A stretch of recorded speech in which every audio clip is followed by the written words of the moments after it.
Bonsoir à tous. Alors avant de commencer le débat, on va laisser la parole à Benoît qui va nous présenter l'invité, Nathalie Arthaud. Travailleuses, travailleurs, merci d'être présents ce soir pour vous accueillir, Nathalie Arthaud, dans cette belle salle Raymond Aron, vous qui occupez depuis bientôt 1 an le poste de porte-parole nationale de lutte ouvrière et succédez à son mythique pilier, Arlette Laguillet. On vous l'a sans doute déjà dit, vous avez un je ne sais quoi de cette chère Arlette, et l'on vous confondrait presque. À cela près que vous avez la jeunesse avec vous, que votre bagage universitaire est conséquent, vous êtes agrégé d'économie-gestion, et que vous ne capitalisez pas, pardonnez-moi l'expression, 6 candidatures au présidentiel. Vous êtes né en 1970, dans un petit village de la Drôme. À votre arrivée à Lyon, tout juste majeur, des amis communistes vous convainquent de rejoindre Lutte ouvrière, bien résolus à transformer ce système capitaliste qui pille les plus pauvres.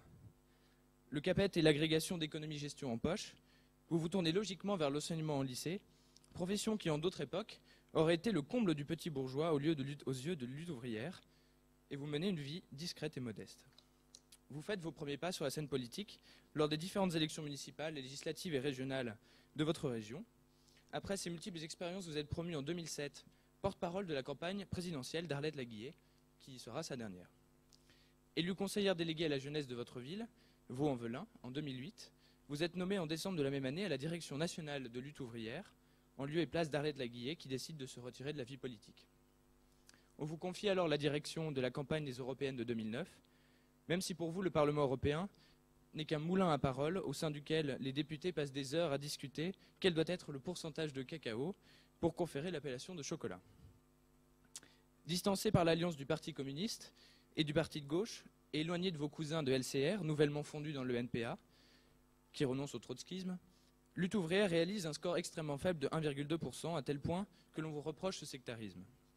Vous militez en faveur d'une grande Europe des travailleurs, de la Turquie au Maghreb.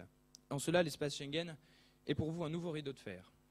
Tout particulièrement en cette période de crise financière, vous fustigez une Europe sociale inexistante, l'Europe impérialiste du chacun chez soi et les égoïsmes des bourgeoisies nationales. Et vous mettez en garde contre le risque de cogérance des grandes puissances européennes, alors que le traité de Lisbonne vient tout juste d'entrer en application hier. Le récent feuilleton des faillites, parachutes dorés et autres bonus ne font qu'accentuer votre dénonciation de toutes les formes du capitalisme, pas seulement industriel mais aussi financier, soutenu par des gouvernements serviles devant les riches, ennemis de la classe populaire selon votre expression. Mais les luttes sont nombreuses. Aussi, on vous voit également défiler contre les 80 000 suppressions de postes dans l'éducation nationale, engagement qui vous tient particulièrement à cœur. Arlette n'étant presque plus là, en vous pressant pour poursuivre son combat aux élections présidentielles. Mais l'horizon 2012 étant encore loin, je vous laisse en compagnie de Marie et Charlie et de ces nombreux jeunes dauphinois qui sont, je le suis sûr, très impatients d'entendre comment une enseignante d'économie-gestion telle que vous entend relancer un capitalisme qui a tendance à s'essouffler. Merci.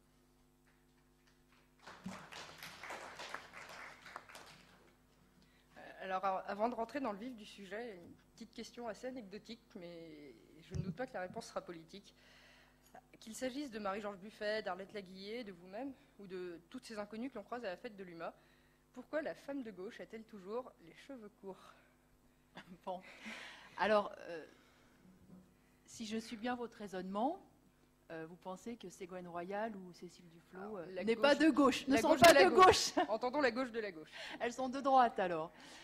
Écoutez, non, je suis en train de me faire pousser les cheveux, donc réinvitez-moi l'année prochaine et voilà. Voilà, donc il y a pas du On tout continuera le débat. Non, je voulais remercier pour la présentation, quand même, dans laquelle, oui, je me reconnais, je reconnais donc Lutte ouvrière. Et puis, il y a un certain nombre de choses que je n'aurais absolument pas dites comme ça. Bon, mais je pense qu'on y reviendra dans le débat. Et en tout cas, une chose quand même que je tiens à dire, c'est que on ne se retire pas, nous, de la vie politique, et Arlette Laguillet n'est pas retirée de la vie politique, pas du tout, parce que nos idées, eh bien, c'est pas seulement les défendre devant les médias, elles sont, voilà, on les a chevillées au corps, et on les abandonne pas comme ça, et en tout cas, c'est pas parce qu'on n'est plus forcément sous les feux de la rampe qu'on les a plus et qu'on les défend plus. Arlette Laguillet reste une des dirigeantes de notre organisation, et elle continue d'être très impliquée dans notre vie politique, et dans la vie politique tout court d'ailleurs. Voilà, c'était juste une petite parenthèse, mais bon, pas mal de choses, oui, dans lesquelles je me suis reconnue dans ce portrait. Donc, merci. Donc justement, comme l'a dit Benoît, vous êtes à l'origine professeur de gestion. C'est un domaine que les étudiants dauphinois connaissent bien. On va parler un peu de ressources humaines. On observe en ce moment chez France Télécom et chez Renault et dans de nombreuses entreprises une crise des ressources humaines qui se traduit notamment par des suicides. Est-ce qu'on peut parler d'une déshumanisation de la gestion du personnel ?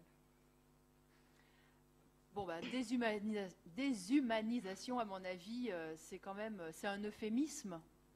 Et c'est vrai que nous parlons d'exploitation, tout simplement. Hein. Cette exploitation, eh bien, c'est vrai qu'elle tue, cette exploitation. Elle tue au travers de ce qu'on a vu ces derniers mois, au travers des suicides. On a beaucoup parlé des suicides chez France Télécom, il y en avait eu d'autres aussi au centre Guyancourt de Renault, des ingénieurs cette fois-ci. Donc oui, c'est une exploitation où il y a des souffrances physiques, des souffrances morales. Il y a des travailleurs qui se suicident et il y a aussi des travailleurs qui meurent au travail. Vous savez qu'en 2007, il y a eu 622 accidentés du travail qui sont morts sur leur lieu de travail. C'est-à-dire qu'à chaque jour travaillé, il y a 2 travailleurs qui meurent. Alors, c'est davantage des ouvriers dans le bâtiment, des ouvriers dans les usines, sur chaîne, qui se font broyer par une presse, sur lesquelles une charge tombe, ou qui tombe d'une nacelle ou d'un échafaudage. Mais oui, c'est un grand nombre, et c'est un plus grand nombre encore qui sont blessés gravement, handicapés à vie. Hein, c'est des dizaines de milliers de travailleurs qui, par an, sont handicapés à vie par cette exploitation qui est quotidienne. Donc nous, c'est pas voilà, on ne parle pas de déshumanisation, on parle d'exploitation. Et tous ces accidents du travail, en fait, ils sont tout à fait prévisibles. Hein, on parle d'accidents. Mais à partir du moment où on demande aux travailleurs de répéter des milliers de fois le même geste dans une journée, toujours plus vite, avec de moins en moins de temps de pause, et puis avec des horaires aussi très, très durs à tenir, eh bien, forcément, ça conduit à des accidents du travail, forcément. Et ça, tout le monde peut le comprendre, hein, je crois. Les cerveaux qui planifient ces gains de productivité, qui réfléchissent à tous ces stratégies de management, vous devez peut-être l'apprendre, le lean management, hein, toutes ces formes-là où finalement on presse en réalité les gens comme des citrons, hein, où on les force à enchaîner les mêmes gestes, à être tout le temps tout le temps mobilisés, eh bien, oui, ça crée des accidents du travail, ça use physiquement aussi. Hein, vous savez que dans les grandes entreprises, les gens sont, je pense là directement aux usines de l'automobile, eh bien les gens, ils sont usés avant l'âge. Il y a bien des jeunes comme vous qui ont déjà 5 ou 6 ou 8 ans de travail sur chaîne, par exemple chez PSA ou chez Renault, et qui sentent déjà plus leurs bras, tellement ils ont de tendinite, qui ont le dos cassé et qui enchaînent des lumbagos sur lumbagos, hein, à 28 à 30 ans. Voilà. Et je vous dis ça parce que, bon, hier, j'ai assisté à un meeting pour dénoncer la dernière mesure qui a été votée à l'Assemblée nationale, qui consiste à taxer les indemnités des accidentés du travail. Hein, c'est une mesure qui est passée déjà, qui a été votée à l'Assemblée et qui va passer bientôt au Sénat. Donc j'ai tous ces chiffres frais en tête et toute cette discussion qui est très fraîche en tête, mais c'est la réalité quotidienne. Voilà. Et il a été rappelé aussi dans ce débat que, par exemple, des groupes comme PSA et Renault respectaient tout à fait leur quota de 6% de travailleurs handicapés, mais non pas parce qu'ils embauchent des travailleurs handicapés, mais parce qu'ils transforment leurs salariés en handicapés. Voilà. Parlons de gestion et plus largement de gestion de la crise économique. Vous avez dénoncé une mauvaise gestion de la crise économique par le gouvernement qui, selon vous, faisait porter tout le poids de la crise justement sur les classes les plus défavorisées et sur les ménages. Mais on voit que la croissance revient et sur les 2 derniers trimestres. Donc est-ce que c'était finalement une si mauvaise gestion de la crise que ça, puisqu'on commence à voir les fruits? Alors la croissance revient. Alors, bon, moi je me permets de vous donner un conseil. Il faut surtout pas croire les ministres, nos dirigeants, les économistes qui sont à leur service, pour qui c'est le boulot. Hein. C'est leur boulot de faire croire de rassurer, de faire croire qu'on est sur la bonne voie et que finalement on va s'en sortir.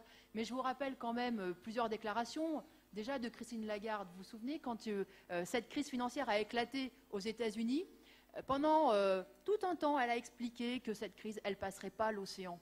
C'est le nuage de Tchernobyl. Voilà, oui, c'était le nuage de Tchernobyl, absolument. Hein, cette crise, elle allait s'arrêter aux portes de l'Europe, elle n'allait pas franchir l'océan. Puis quelques semaines après, elle a dû forcément se rendre à l'évidence. Donc un conseil, ne les croyez pas. Et puis si vous faites un peu d'économie, eh bien, si vous réfléchissez un petit peu à ces problèmes, vous n'êtes pas sans savoir que ce qui a repris, c'est la spéculation financière. Ça, oui. La bourse, elle a repris effectivement de la vie et les actions, à nouveau, ont remonté très, très rapidement. En fait, en réalité, ce qui se passe, c'est la formation de nouvelles bulles spéculatives. La bourse est quand même plus basse qu'avant la crise. Bien sûr, elle n'a pas retrouvé complètement son niveau, n'empêche qu'en très peu de mois, elle a à nouveau augmenté de près de 50%, et de façon complètement décalée avec ce qui se passe dans la réalité.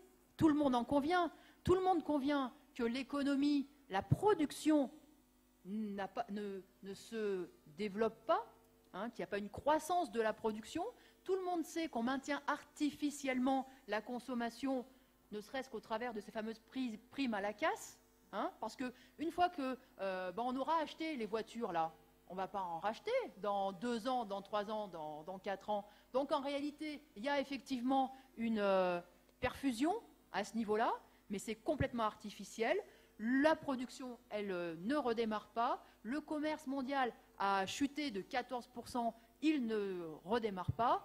Donc oui, il y a à nouveau la spéculation qui est repartie. Moi, ce qui me choque, c'est que cette spéculation, en plus, elle se fait avec l'argent public, avec l'argent qu'on a prêté aux banques, avec l'argent qui a été injecté dans l'économie, et on part vers une nouvelle catastrophe. Donc, à nouveau, on a remis finalement du carburant pour à nouveau aller dans le mur. Mais vous dites que vous êtes contre les mesures de soutien à la consommation comme la prime à la casse. Qu'est-ce que vous auriez fait, vous, pour limiter les effets de la crise? Vous savez, nous, fondamentalement, je pense que les remèdes dans ce système-là, eh bien, ils engendrent de nouvelles difficultés. Et ça, vous le savez, tout ce qui a été fait par le gouvernement ici, mais par le gouvernement américain, c'est un sauve-qui-peut. Mais un sauve-qui-peut qui, au bout du compte, donne un blanc-seing aux spéculateurs, aux banquiers. Tout ce qu'ils ont fait, finalement, est-ce qu'ils ont payé pour ça? Est-ce qu'on leur a fait payer pour le fait d'avoir ruiné l'économie? Quelle limite on leur met à leur spéculation et à leur petit jeu? Aucune, au contraire. On leur redonne un chèque en blanc. C'est ça qu'on fait. Eh bien, ce remède-là, moi je vous le dis, il est pire que le mal. Alors moi, je ne vais pas donner de leçons de capitalisme. Je ne vais pas donner de leçons de capitalisme parce que moi, c'est un système que je pense être pourri fondamentalement. Ces mécanismes même, le marché aveugle, la recherche du profit à accumuler le plus vite possible, en faisant tout et n'importe quoi, sans même fabriquer de réelles richesses, eh bien, ce système-là, il est voué à la faillite. Donc moi, je ne vais pas vous donner des leçons pour le changer, ce système. Moi, je pense qu'il faut le renverser, il faut le détruire, il faut fonder une économie sur de toute autre base. Voilà. Donc ne venez pas me voir pour trouver des solutions, mais je tiens à vous dire aussi que les Nicolas Sarkozy ou les Obama, ils n'en ont pas non plus de solution. Et les grands penseurs de notre économie, les Alan Greenspan, les Jean-Claude Trichet, ils n'en ont pas non plus de solution. Ils n'en ont aucune. Cette économie, elle n'est pas gouvernable. Elle n'est pas, on ne peut pas l'ordonner, on ne peut pas l'organiser. On ne peut pas la diriger selon l'intérêt général. Pourquoi? Parce qu'elle fonctionne sur la base de la propriété privée, et cette propriété privée et tous ses choix, c'est uniquement sur la base de l'intérêt égoïste, de la recherche égoïste individuelle du profit.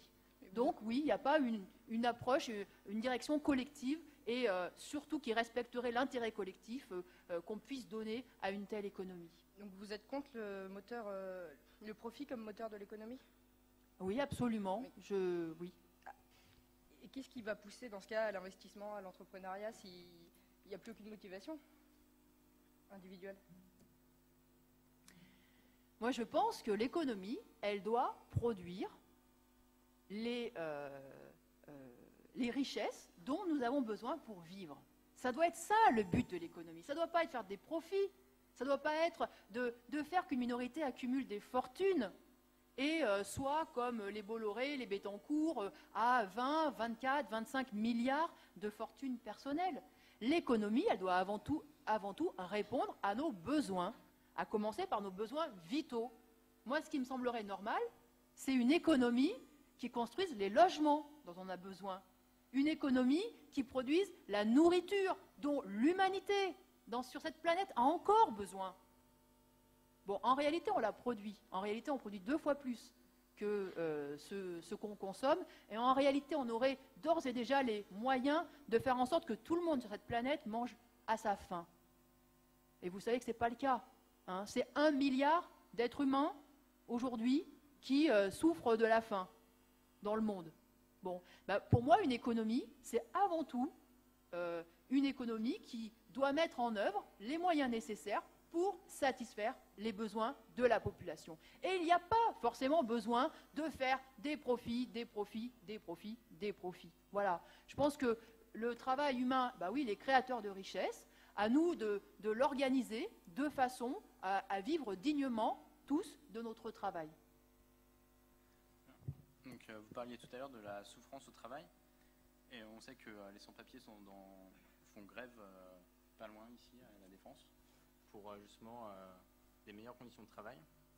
Martine Aubry s'est prononcée en faveur d'une régularisation large des sans-papiers.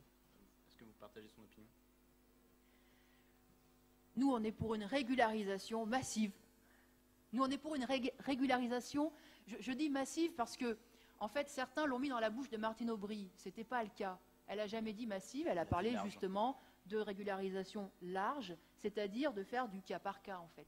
Nous sommes pour que tous ceux qui sont ici puissent vivre sans se sentir traqués, sans avoir à se cacher, puissent vivre comme un être humain au XXIe siècle. Et pour ça, il faut leur donner des papiers. Voilà. Que, bien sûr, quand ils travaillent, mais même quand ils ne travaillent pas. Même quand ils ne travaillent pas.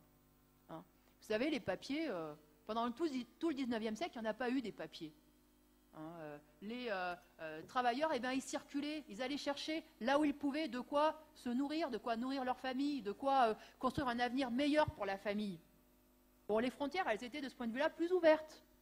Bon, moi, je suis pour le droit de chacun sur cette planète de circuler, de s'établir, de s'installer où il le souhaite, et à commencer bien sûr par tous ceux qui n'ont pas eu la chance, comme nous peut-être, de naître dans un continent riche, tous ceux qui sont confrontés à la misère, qui sont confrontés aux guerres, tous ceux qui le peuvent, qui en ont les moyens, qui risquent leur vie en essayant de trouver un autre avenir ailleurs, moi je suis solidaire de tous ces gens-là. Je me sens profondément proche d'eux, et je trouve ça scandaleux de leur pourrir la vie comme ce qui se passe aujourd'hui ici avec cette histoire de papier. Vous savez, vous avez des travailleurs aujourd'hui, ou des mères de famille ou des gens à la recherche du travail qui ne prennent plus le métro, qui se déplacent qu'à pied, qui se déplacent qu'en vélo parce que justement ils ont peur. Ils ont peur des contrôles, ils vivent avec cette peur au ventre.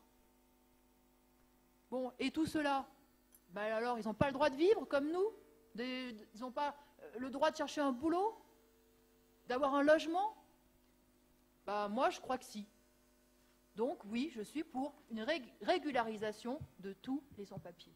Mais vous pensez que la France a les moyens d'accueillir dignement toutes ces personnes? Si vous parliez tout à l'heure d'1 milliard de personnes dans le monde qui meurent de faim, 1 milliard de personnes en France, 1 milliard de personnes en plus en France ou en Europe même, Vous pensez qu'on a les moyens d'accueillir toutes ces personnes dignement, de leur offrir un travail, un logement décent? Bon, moi je me souviens, ça me rappelle, ça me rappelle un peu cette discussion, vous savez, à partir du moment où la Pologne allait rentrer dans l'Europe, on allait voir tous les Polonais, la Pologne allait se vider et tous les Polonais allaient venir s'installer ici. Bon, c'était un petit peu ça. Ça, c'est les fantasmes. Bon, moi, je ne suis pas d'accord avec cette théorie de dire il y a un appel d'air. Et puis, si on régularise, eh bien, ils vont tous venir. Ça, c'est pas vrai. C'est pas la réalité. La réalité, c'est que, par exemple, la France, elle fait la guerre en Afghanistan. Alors, c'est pas avec d'autres, d'accord? Mais elle contribue à transformer l'Afghanistan en un enfer. Hein, depuis 8 ans qu'il y a cette guerre, c'est l'enfer. Dans un pays qui est déjà pauvre, un pays qui se détruit de semaine en semaine, où la population, elle peut pas vivre, elle peut pas mener une vie normale, eh bien, ceux qui essayent de fuir ça, cet enfer-là, dont on est responsable, ceux qui arrivent à fuir ça, en faisant des milliers de kilomètres, en risquant leur vie, en laissant toute la fortune, des fois de leur famille, dans les mains de passeurs, et qui sont là, eh bien moi je suis pour leur donner le droit de rester là. Voilà, c'est comme ça qu'il faut poser le problème. Ces gens-là, ils sont chassés de chez eux par la famine, par la misère, par la guerre, par l'oppression politique, par des dictatures y compris, que la France soutient, que notre gouvernement soutient. Ils sont chassés pour avoir une vie libre, une vie un peu pour pouvoir survivre. Ils viennent ici, bon, eh bien oui, on doit les accueillir. Et les accueillir, parce que bon, accueillir, entre guillemets, c'est un mot qu'il faut mettre entre guillemets. Parce que quand ils sont là, comment on les accueille? Eh bien, toi, tu vas aller bosser dans les cuisines. Et puis, tu n'as pas intérêt de compter tes heures. Ça sera 900 € par mois ou 800 € par mois. C'est comme ça qu'on les accueille. C'est que les mêmes qui se retrouvent ici, eh bien sûr, c'est les plus exploités des exploités, justement. Parce qu'ils n'ont aucun droit, aucun moyen de se défendre. Alors c'est ça, d'autres accueils? La réalité, c'est ça. Et la lutte des sans-papiers, elle le montre. Où on les retrouve, les sans-papiers? Vous avez vu les images de ceux qui travaillent dans le métro la nuit? Comment ils transportent sur leurs épaules les gravats, sans chaussures de sécurité, sans rien? C'est des kilos et des kilos toute la nuit. Et c'est grâce à eux que le métro il est entretenu tous les jours, qu'on le prend. Bon, puis vous savez comme moi, les routes, hein, les immeubles qu'on habite, eh bien, ils sont construits par les travailleurs immigrés. Bon, donc, vous parlez d'un accueil. Et puis, juste une petite réflexion quand même, parce que ça me... Bon, je suis peut-être un peu longue. Mais je vous ferai quand même remarquer que le pays le plus puissant du monde, les États-Unis, c'est quand même un pays qui s'est construit sur l'immigration. Mais l'immigration, parlons-en justement, vous parlez de la liberté de circulation, de la liberté d'installation. Est-ce que, et c'est ça, c'est pas la fin de l'identité nationale? On sait que Éric Besson organise un grand débat là-dessus. Donc, est-ce que vous voulez participer à ce débat? Est-ce que vous considérez que l'identité nationale, c'est un spectre qu'on agite à des fins politiques, ou la France a vraiment une identité à préserver à vos yeux? Ben, je pense que, bon, non. Hein. On ne participera pas au débat organisé par ce gouvernement. Bon, c'est parler d'identité nationale, c'est stupide. L'identité, mais elle change tous les jours. C'est quoi l'identité de la France? C'est, est-ce que c'est la guerre d'Algérie? C'est le Front populaire? C'est la Commune de Paris? C'est Pétain? C'est la guerre du Vietnam? C'est quoi l'identité de la France? Elle change. Hein, l'histoire de la France, c'est tout ça. Bon, je vous ferai remarquer qu'il y a 30 ans, l'identité de la France, c'était la guillotine. Donc, cette identité-là, non. Hein, elle change, elle évolue tout le temps. Et puis, bien sûr que c'est un débat qui a visé électoraliste, c'est un débat qui veut prendre les voix du Front National. C'est quand même comme ça que Nicolas Sarkozy s'est fait élire. C'est parce qu'il a réussi à capter à son compte les voix du Front National. Donc il s'agit encore une fois de les attirer à eux pour ces échéances-là, au régional. Mais ça a des visées électoralistes, mais c'est très dangereux. C'est très dangereux, bien sûr, parce que ça divise. justement la population entre les bons Français, les mauvais Français, les Français qui ont des papiers, ceux qui n'en ont pas, les Français de souche, ceux qui sont de deuxième, troisième génération, ça les divise. Hein. On essaye effectivement de passer des coins comme ça entre la population pour qu'elle ne voit pas qu'en réalité, ceux qui sont responsables de la situation et de la catastrophe sociale qu'on est en train de vivre, hein, l'explosion du chômage, la misère qui augmente, eh bien les vrais responsables, c'est pas son voisin qui n'a pas la même couleur, son voisin qui est kosovar ou qui est afghan, que c'est pas lui, que les responsables, c'est ceux qui dominent l'économie, ceux qui la dirigent, ceux qui la tiennent entre les mains.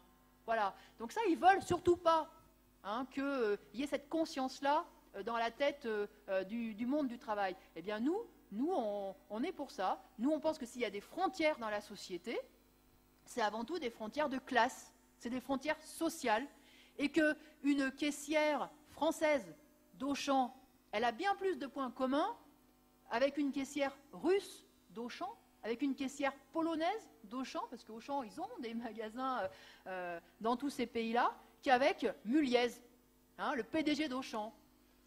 Bien plus de points communs, parce que la même vie, en fait, la même vie, les mêmes galères à la fin du mois, les mêmes conditions de travail. Donc bien plus de points communs. Pour nous, s'il y a des frontières à tracer, c'est des frontières de classe.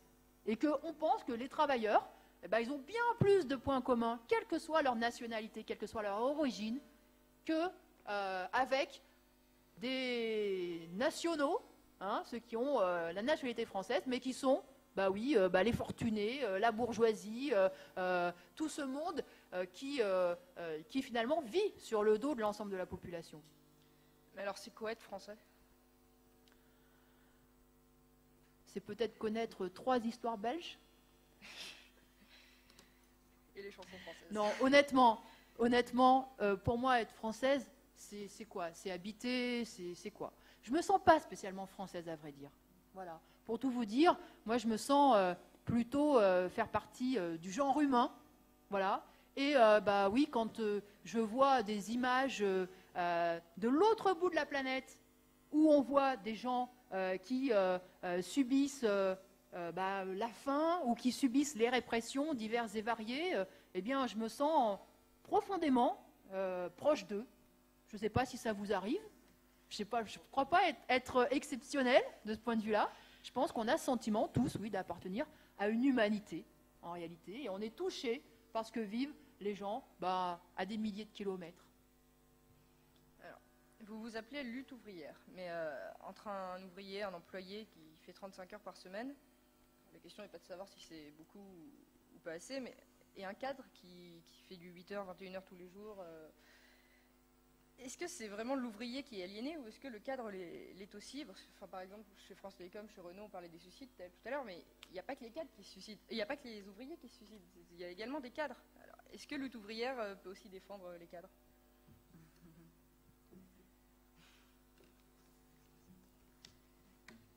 Bon, je reviendrai tout à l'heure un petit peu sur un petit aspect que j'ai envie de discuter, mais Avec plaisir. ça dépend quel cadre. S'il s'agit de défendre quelqu'un comme Proglio, qui considère qu'il ne peut pas survivre à moins de 2 millions d'euros l'année, non, ça ne nous intéresse pas spécialement. D'accord? Bon, maintenant, oui, il y en a bien d'autres, des cadres, hein, des cadres bien plus petits, qui ont des conditions de travail, de vie, proches de plein d'ingénieurs, qui sont ingénieurs, hein, souvent, proches de plein de salariés, bien sûr, et nous, on considère qu'ils font partie du monde du travail. Pour nous, la classe ouvrière, c'est tous ceux qui produisent, qui participent à la production, qui vendent leur force de travail. Hein, c'est un sentiment que vous devez peut-être connaître, hein, le fait d'aller vendre, alors sa force de travail ou sa force, ses neurones, hein, d'aller les vendre, parce qu'on est dans cette situation-là quand on cherche du boulot, qui vendent leur force de travail et pour vivre. Pour nous, ça forme un seul et même monde. Hein, le monde du travail qui a des intérêts communs et qui devrait non seulement travailler et donc fabriquer toutes les richesses comme il le fait aujourd'hui, mais qui devrait aussi avoir son mot à dire dans la direction de l'économie, qui devrait avoir son mot à dire dans qu'est-ce qu'on fabrique, qu'est-ce qu'on produit, pour qui, comment on le fabrique, comment on le produit. Mais non, jamais on nous demande notre avis là-dessus. On nous demande de bosser, hein, mais on n'a pas d'avis à donner sur qu'est-ce qu'il faut faire. Qu'est-ce qui est utile, qu'est-ce qui serait utile de fabriquer et de produire pour la population? Nous, on pense que l'ensemble, oui, de ces travailleurs, qu'ils soient pilotes d'avion, qu'ils soient instituteurs, qu'ils soient professeurs, même de gestion, hein, qu'ils soient infirmiers, qu'ils soient ouvriers dans le bâtiment, ouvriers sur chaîne, ça fait partie d'un tout, d'une grande chaîne, hein, et de cette chaîne qui porte toute la société, qui la fait fonctionner tous les jours, cette société. Bon, donc... Voilà sur les cadres. Je voulais juste revenir quand même sur la formulation de la question qui, à mon avis, reflète quand même peut-être certains préjugés. Bon. Les ouvriers à 35 heures et les cadres qui font du 8h, 21h. C'était pour tomber dans la caricature, je reconnais. Bon, la caricature, ok. Parce que c'est quand même pas... je crois que c'est une vision très fausse, hein, de ce qui se passe dans les entreprises, dans les usines. Vous savez... Moi, j'ai des camarades qui travaillent dans la chimie, par exemple. Eh bien, ils prennent à 4h15 du matin. Alors, d'accord, ils font peut-être 35 heures. Oui, c'est vrai. Mais ils prennent à 4h15 du matin. Donc, ils se lèvent à 3h30. Ils se lèvent à 3h30 pendant 4 jours. Après, ça change. Il faut qu'ils y soient au boulot à 13h30. Après, ça change encore. Et... c'est quoi alors, dans la chimie, c'est un certain type de travail, mais prenons ce qui se passe sur les chaînes de l'automobile ou sur les chaînes de l'agroalimentaire. Vous avez dû en voir des images, des reportages. Comment ils travaillent, hein, les ouvriers? En équipe, tout le temps en équipe. Le matin, l'après-midi, la nuit aussi. Maintenant, les femmes aussi, elles peuvent. Hein, c'est l'égalité quand même. Donc, elles peuvent aussi aller se faire exploiter la nuit. Bon. Mais, vous les avez vus, ces travailleurs qui travaillent avec les bras comme ça. Est-ce que vous avez déjà travaillé pendant 4 heures les bras levés comme ça? Oui? Ça vous est arrivé quand vous avez repeint votre petite chambre d'étudiant? Bon. Et c'est moi qui ai des préjugés? Bon, je peux aussi vous renvoyer. Non, mais écoutez, les ouvriers dans ce pays, ils ont 6 ans d'espérance de vie de moins que le reste de la population. Et non seulement ils ont 6 ans d'espérance de vie de moins, mais en plus, les années qu'ils vivent à partir de 40 ans, eh bien, c'est des années avec des incapacités physiques. Parce qu'ils ne peuvent plus utiliser certains membres, parce qu'ils sont usés, parce qu'ils ont des tendinites à répétition, parce qu'ils n'en peuvent plus. Mais ça, c'est la réalité du travail ouvrier aujourd'hui. Donc... voilà, les ouvriers à 35 heures, bon, c'est à mettre avec plus que des guillemets, quoi. Changeons un petit peu de sujet et parlons un peu du programme de lutte ouvrière qui prévoit une politique plutôt de type productiviste avec bien sûr l'idée d'une forte redistribution. Mais vous avez des mots très durs contre ceux qui se prononcent en faveur de la décroissance, notamment vous les traitez de réactionnaires, ceux qui... à l'extrême gauche, c'est un peu une insulte. Pas à droite. On l'entend plus à gauche. Donc, à droite, réactionnaire, c'est un... Non, mais c'est un terme qu'on entend plus à... C'est plutôt un bon point, c'est ça? Non, mais... alors que pourtant, on entend de plus en plus de voix s'élever contre la croissance, ou tout du moins contre le PIB comme indicateur de cette croissance. Donc, est-ce que la position de lutte ouvrière est en train de changer à cause de la crise économique et des enjeux écologiques qu'on connaît, ou est-ce que vous restez toujours dans la même optique de il faut de la croissance indiquée par le PIB? Alors, aujourd'hui, la décroissance, elle est imposée avec des coups de pied au derrière à toute une partie de la population. C'est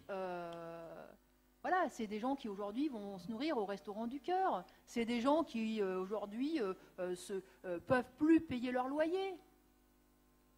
Alors, moi, je suis pour la croissance des salaires. Je suis pour la croissance de l'emploi. Je suis pour la croissance de la production de logements. D'accord? Donc oui, je pense qu'il y a des domaines dans lesquels il faut qu'il y ait de la croissance, bien sûr. Maintenant, je suis pour la décroissance des profits. Je suis même plus radical que ça, je suis pour les profits zéro, moi, vous voyez? Donc c'est la décroissance totale. Je suis pour la décroissance des profits, je suis pour la décroissance des grandes fortunes. Je pense qu'effectivement, les limousines, les yachts individuels qui ont la taille, vous savez, il y a des articles des fois dans Le Monde qui racontent ça, c'est absolument hallucinant, moi j'en ai jamais vu, mais de la taille d'un terrain de foot, avec des sous-marins individuels dessus, hein, avec, voilà ce qu'on fait pour les fortunés. Ben moi, oui, quand je parle de cette vie-là, moi je suis pour la décroissance totale. Voilà. Mais je pense que ça ne peut pas être un mot d'ordre général. Vous voyez bien que dans cette situation, on n'est pas dans cette société, on n'est pas dans la même situation. Il y a des gens qui n'ont rien pour vivre, des mères de famille qui vont voler des couches culottes, qui vont voler du lait pour leurs enfants, avec toute la détresse que ça veut dire derrière. Et à ces mères de famille, on va leur parler de décroissance, on va leur faire la morale, en leur disant qu'ils consomment trop, qu'ils se chauffent trop. Vous savez, les plus pauvres, vous pouvez y aller, voir un peu ce qui se passe chez eux, mais ils ne sont pas chauffés à 22, 23, 24 degrés. Hein. C'est pareil, pour eux, on leur impose la décroissance. Donc moi, je crois que ce n'est pas un mot d'ordre qui est juste. Et parce que, justement, il ignore les rapports de classe dans la société. Ça, c'est une première chose. Et il y a une deuxième chose. C'est que si on se dit qu'il faut réorganiser l'économie, eh bien, il faut aussi dire qui est-ce qui la dirige, l'économie? Qui est-ce qui la domine, l'économie? C'est pas vous, c'est pas moi qui la dirigeons, l'économie. C'est pas vous, c'est pas moi qui décidons de si on va se servir des milliards qui ont été injectés dans l'économie pour spéculer, ou si on va enfin utiliser les richesses qu'il y a pour fabriquer le 1 million de logements qui manquent ici. C'est pas nous qui le décidons, ça. C'est les capitalistes, c'est ceux qui ont les capitaux. Et c'est eux qui décident de les investir à un endroit, pas à un autre. Et uniquement en fonction de quoi? En fonction des profits que ça leur rapportera. Pas du tout en fonction de ce que ça peut apporter à la société. En fonction des profits seulement, que ça leur rapportera à eux. Bon, eh bien, la décroissance, elle ne pose pas ce problème-là. Mais c'est pourtant celui-là qu'il faut poser. Qui dirige l'économie? Qui fait les choix? Qui fait les choix de qu'est-ce qu'on produit? Bien sûr qu'il y a des choses qu'il faut produire en moins, et il y a des choses qu'il faut produire en plus. Voilà, et il faut s'interroger avant tout, quels sont les besoins de la population, et faire en sorte qu'on mette en face de ces besoins les moyens de les produire. Mais pour tout ça, il ne faut pas qu'il y ait cette minorité capitaliste qui s'interpose. Il faut que ce soit l'ensemble de la population, de la collectivité qui puisse décider, ces capitaux, on les met là. On les met là parce que c'est justement l'intérêt de la population, de les mettre là, ces capitaux. On en a besoin ici. Et sur la justesse du PIB, on sait qu'il y a la commission Stiglitz, qui est un économiste, un ancien prix Nobel, qui réfléchit à d'autres indicateurs possibles. Est-ce que vous trouvez que le PIB est toujours justifié pour mesurer la croissance? Les statistiques, c'est... comment dire, c'est... Les statistiques, elles portent déjà en elles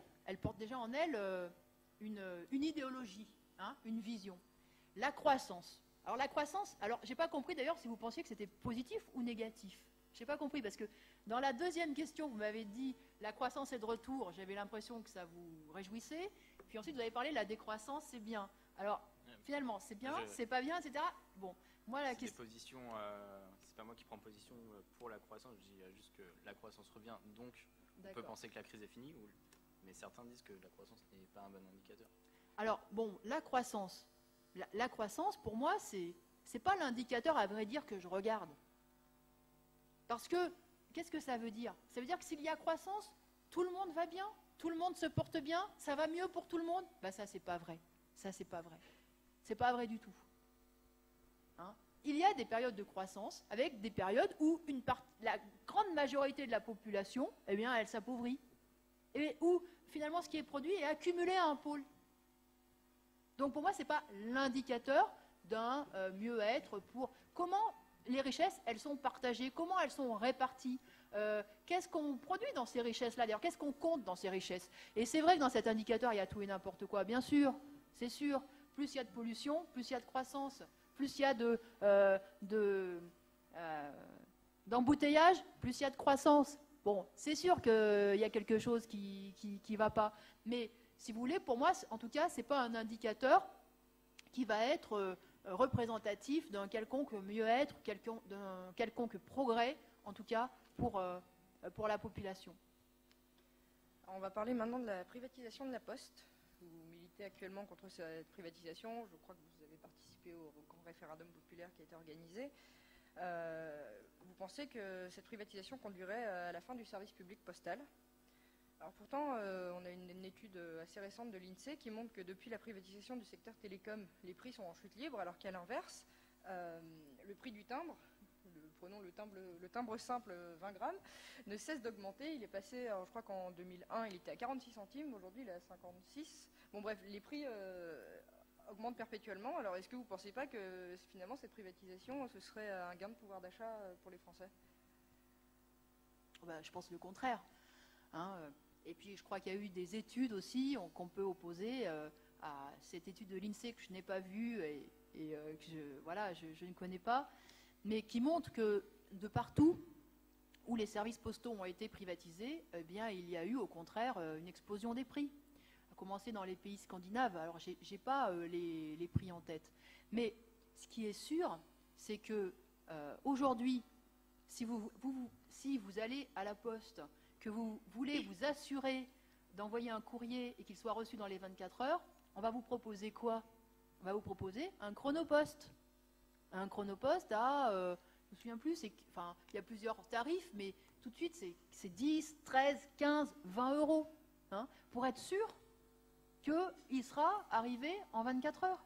Eh bien, il y a 50 ans de ça, on était sûr que le courrier arriverait en 24 heures. Il était desservi en 24 heures. C'est encore utile aujourd'hui à l'ère d'Internet? Oui, Parce qu'on va de plus en plus quand même vers une dématérialisation de la communication. Alors est-ce que finalement aujourd'hui, si on a quelque chose d'urgent à envoyer, on ne peut pas faire un email vous savez aussi bien que moi. Vous ne vous servez plus du tout de la poste. Bon, alors peut-être que vous ne vous servez plus du tout de la poste.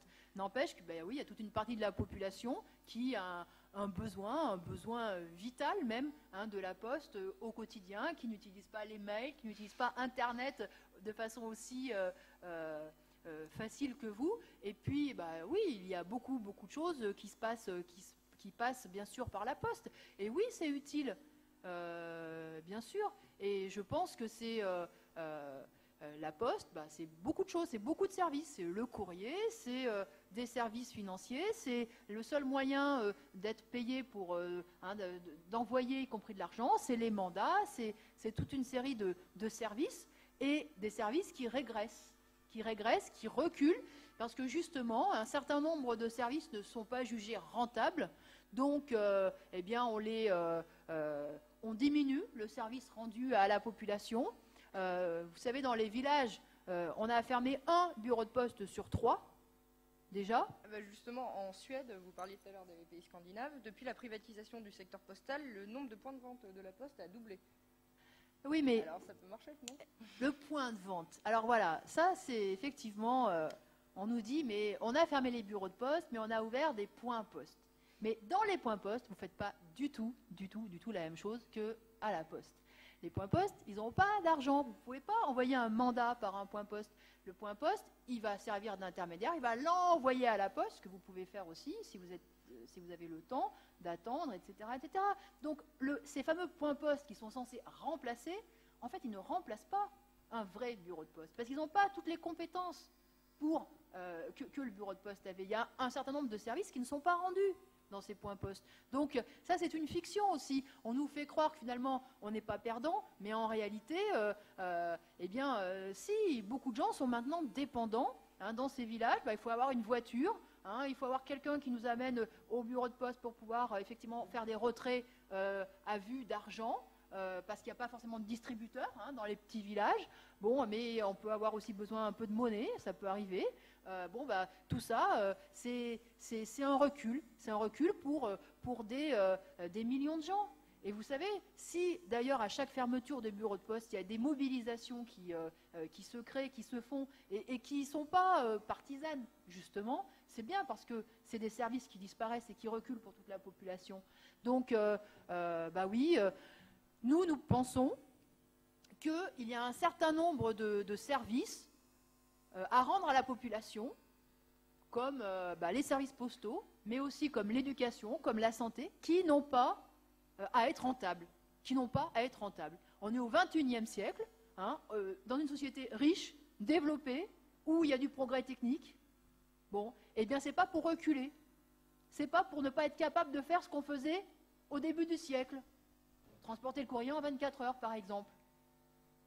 Bon, et l'éducation, la santé, soigner des malades d'Alzheimer ou du sida, ça ne doit pas être rentable. Ça doit être une priorité pour une société civilisée, de mettre des moyens financiers à tous ces services qui sont humainement rentables. Alors, on parle de la Poste, on va aussi parler des facteurs, et surtout un facteur, vous le connaissez sûrement, Olivier Besancenot. Alors, je rappelle que la LCR a réalisé 4,08% aux dernières élections présidentielles, alors qu'Arlette Laguillet n'a recueilli 15,33% des voix, donc un rapide calcul, ça fait 3 fois plus pour Besancenot. Comment vous expliquez cet écart, alors que finalement vos idéaux sont relativement proches de ceux de Besancenot, du moins aux yeux du public? Moi, je ne l'explique pas, je ne suis pas... mais en même temps, si vous voulez, ça... Il y a eu d'autres périodes où c'était l'inverse. Voilà. Ça va, ça vient, ça ne veut pas dire grand-chose. Et en tout cas, pour nous, on ne se sent absolument pas en concurrence avec le NPA et avec Olivier Besancenot. Nous sommes deux sensibilités d'extrême gauche, deux organisations d'extrême gauche. Nous n'avons pas les mêmes... souvent, nous n'avons pas tout à fait les mêmes positionnements, les mêmes priorités. Mais nous nous battons ensemble sur un certain nombre de points. On se retrouve dans pas mal de combats. Voilà. Pour moi, je le vois plutôt comme finalement une richesse de l'extrême gauche. Alors, ceux qui sont de l'autre côté, de droite, ils disent plutôt c'est une anomalie française, cette extrême gauche-là. Moi, je pense que c'est une des richesses, justement, d'avoir un courant, deux courants à l'extrême gauche qui s'expriment, qui ont des visions parfois différentes de la situation, et je le vois pas comme donc une compétition. Sur quel sujet, par exemple, vous avez une position différente? Parce que aux yeux du public, vous êtes vraiment assimilable au NPA de Besancenot. Ça dépend, vous savez. Par exemple, là, vis-à-vis des régionales, on n'a pas effectivement la même politique. Oui, vous allez encore présenter des listes indépendantes, alors que le Parti communiste s'allie avec le Parti de gauche, et ce front de gauche va même faire des listes communes avec le MPA dans certaines régions, et vous êtes encore les seuls à être tout seul. Je ne suis pas d'accord avec ça. Non. D'abord, je vous ferai quand même remarquer. Enfin, on reviendra, si vous voulez, sur d'autres. Bon, de toute façon, après, j'imagine qu'il y a des questions. On reviendra sur des choses. Je ne peux pas tout discuter en même temps, mais je vous ferai quand même remarquer que, par exemple, les Verts, Europe Écologie, ils vont se présenter tout seuls.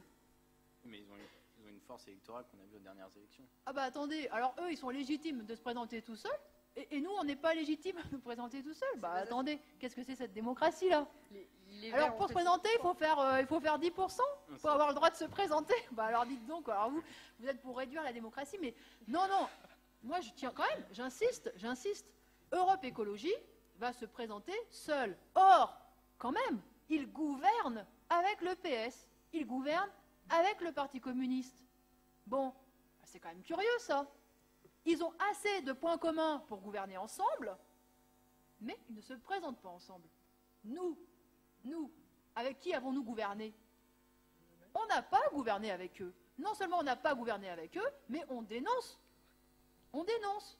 Le gouvernement de la gauche plurielle, on le dénonce. On l'a dénoncé en son temps, on dénonce encore cette politique qui consiste à le recréer, à le refaire. Donc, on n'est pas d'accord avec ça, ça n'a jamais été notre politique, et donc on se présente, oui, pour défendre nos idées, parce qu'on ne peut pas renoncer, tout simplement, à nos idées. Alors bon, par ailleurs, on ne sera pas les seuls à se présenter tout seuls, hein, apparemment, vous savez, même aux européennes, on n'a pas été les seuls à nous présenter seuls. Le NPA, qui, bien sûr, parlait d'unité, il s'est quand même présenté tout seul aux européennes. Et j'ai quand même l'impression que cette fois-ci, on est encore parti pour la même configuration. C'est-à-dire que oui, le NPA aujourd'hui parle qu'il faut faire l'unité, qu'il faut être unitaire, etc., etc. Donc il convoque à des réunions le parti de gauche et le PC, d'ailleurs qui n'y vont plus, pour à chaque fois constater leur divergence, pour à chaque fois constater qu'ils n'ont pas la même politique. Donc, pour constater que c'est difficile. Et plus ça va, et moins ils sont en train de construire l'unité. Et ce qui semble être là aujourd'hui, le parti de gauche et le PC ont annoncé des listes communes, hein, le Front de gauche, et le NPA semble se préparer à se présenter tout seul. Voilà. Alors la différence entre nous et lui, c'est quoi? C'est que nous, les divergences, on les connaît, on les exprime, et on dit que oui, l'unité, dans la mesure où on n'a pas la même politique, oui, elle n'est pas possible et elle n'est même pas souhaitable. Elle n'est même pas souhaitable. On ne défend pas les mêmes perspectives. Donc on les porte. On les porte nous-mêmes. On porte, oui, une autre politique. Nous pensons que s'il y a une alternative à Nicolas Sarkozy, eh bien, elle ne viendra pas d'en haut, hein, d'une nouvelle, de trouver le bon cheval. Le bon cheval qu'il faut présenter contre lui en 2012 et autour duquel il faut tous s'unir. Nous, on pense que l'alternative, elle viendra d'en bas, elle viendra d'une mobilisation sociale, elle viendra d'une explosion sociale, d'un grand mouvement, un mouvement comme 8-36, comme 68. Donc cette orientation politique-là, ce n'est pas la même que celle du Front de gauche. Ce sera le grand soir en 2012 ? Moi, j'espère avant. J'espère que ce sera avant le grand soir. Alors maintenant, on va passer de l'autre côté de l'échiquier politique. Donc vous dites défendre les travailleurs, les ouvriers, les chômeurs, mais au final, si on observe les votes, on se rend compte que le premier parti des classes ouvrières et le premier parti des chômeurs, c'est souvent le Front National. Pourquoi ? Bon, alors, je ne suis pas d'accord avec ça. Parce que le premier parti de la classe ouvrière, c'est l'abstention. C'est ça, le premier parti de la classe ouvrière. Vous êtes derrière le Front National. En 2002, oui. 20% des chômeurs ont voté FN au premier tour, contre 11% pour vous. Et pour les ouvriers, c'est un rapport de 23 à 7. Oui, mais ça ne veut pas dire que c'est le premier parti de la classe ouvrière. Moi, je vous le redis, le premier parti de la classe ouvrière, des travailleurs, c'est l'abstention. C'est l'abstention. Et pourquoi c'est l'abstention? Mais ça rejoint aussi le raisonnement. Parce que, y compris les partis qui prétendaient représenter les intérêts des classes laborieuses, le Parti socialiste et le Parti communiste ont gouverné. Hein, c'était l'union de la gauche que vous n'avez pas connue sous Mitterrand. Ensuite, ça a été la gauche plurielle avec Jospin. Et à chaque fois qu'ils ont gouverné, ils ont déçu, ils ont trahi les espoirs des travailleurs. Ils ont renoncé à défendre leurs intérêts. Ils se sont aplatis ils sont aplatis vis-à-vis du patronat et ils ont laissé tout passer. Les licenciements, les reculs, les privatisations aussi. Tant et si bien que les travailleurs, oui, ils ont été désorientés, déboussolés et un grand nombre complètement dépolitisés. Et des générations dépolitisées, désorientées. Alors oui, il y a des travailleurs qui votent pour le Front National, qui se font tromper par le Front National. Mais je tiens quand même à dire que le Front National, il a une autre base. Hein, c'est une base de tous ces petits artisans, commerçants, mais même issus des quartiers bien huppés, qui sont profondément chauvins, qui sont profondément xénophobes, qui sont profondément racistes. Et ça, c'est pas réservé aux ouvriers. C'est pas vrai. Pas du tout. Et dans l'actualité, il y a un petit événement qui nous le rappelle. C'est ce fameux vote contre les minarets en Suisse. Eh bien, quand vous regardez un peu comment ce vote s'est fait, il y a le canton dans lequel le vote a été le plus massif, 73% des électeurs contre les minarets, c'est le canton d'Appenzell. Vous savez, le fromage. C'est pas un canton ouvrier, mais alors pas du tout, pas du tout. C'est un canton petit bourgeois, on pourrait dire, d'agriculteurs, de commerçants, d'artisans, voilà. C'est le même canton qui a accordé le droit de vote aux femmes, tenez-vous bien, en 1990. Donc, si vous voulez, les idées réactionnaires, elles ont une base, bien sûr, elles ont une base. Alors, nous, bien sûr qu'on regrette qu'il y ait des travailleurs qui soient tellement déboussolés qu'ils se trompent. Bien sûr qu'on le regrette. On milite, nous, contre ça. On milite pour que les travailleurs aient conscience de leurs véritables ennemis. Et le Front National, ça en est un. Hein, le Front National, l'extrême droite, elle est l'ennemi des travailleurs. C'est les mêmes qui, dans d'autres périodes, dans les années 30, vont attaquer des piquets de grève, vont attaquer des manifestations. C'est les mêmes. Les mêmes. Donc nous disons clairement, oui, le Front National, c'est un ennemi. On milite pour qu'il y ait cette conscience-là. Voilà. Alors, vous êtes communiste, trotskiste. On a observé dans le monde et dans l'histoire de nombreuses tentatives de mise en place de régimes communistes. Je ne vais pas vous les citer, vous les connaissez aussi bien que moi. On n'en connaît pas beaucoup qui ont marché. Est-ce que vous pensez qu'aujourd'hui c'est encore réalisable? Qu'est-ce qui vous garantit que finalement c'est un idéal qui est réalisable?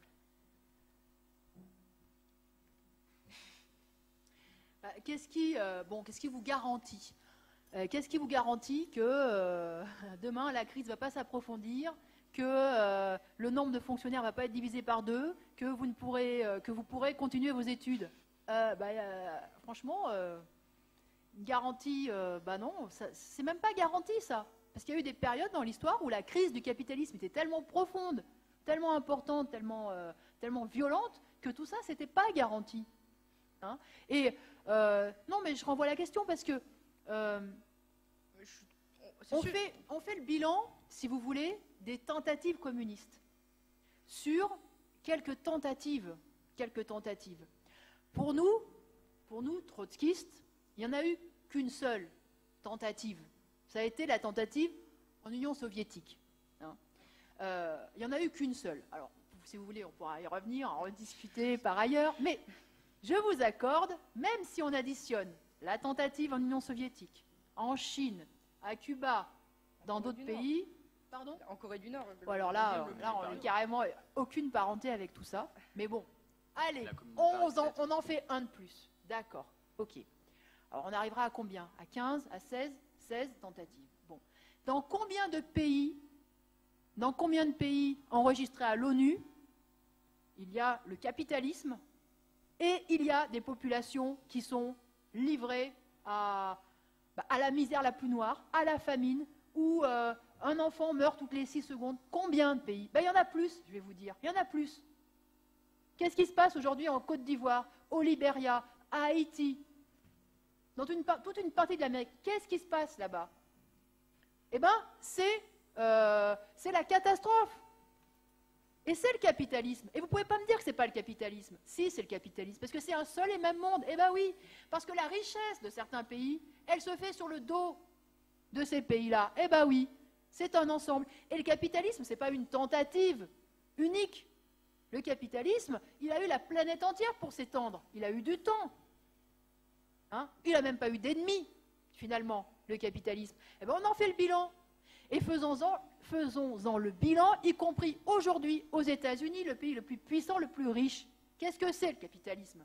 Eh bien, 49 millions d'Américains aujourd'hui sont en détresse alimentaire. Vous avez lu Le Monde la semaine dernière, cet article du Monde, expliquant qu'ils sont en détresse alimentaire, c'est-à-dire avec pas de quoi se nourrir suffisamment, avec la faim au ventre. Vous avez vu le nombre de gens expulsés de chez eux? Alors, c'est intéressant. Aux États-Unis, aujourd'hui, vous avez des maisons qui sont en train de s'écrouler, qui sont en train de partir en ruine, et les gens qui s'installent dans des caravanes. Aux États-Unis. Alors, on en fait quoi? On le fait le bilan ou on ne le fait pas? Eh bien, moi, je dis que ça, c'est un échec.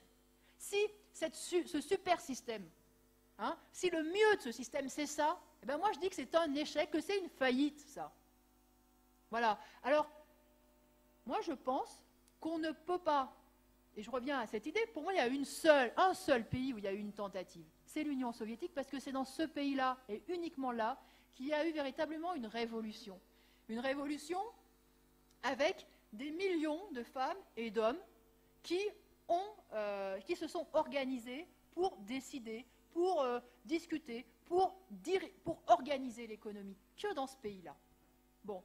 Et dans ce pays-là, ben oui, on a vu la suite, on a vu que ça s'est transformé en dictature. N'empêche que dans ce pays-là,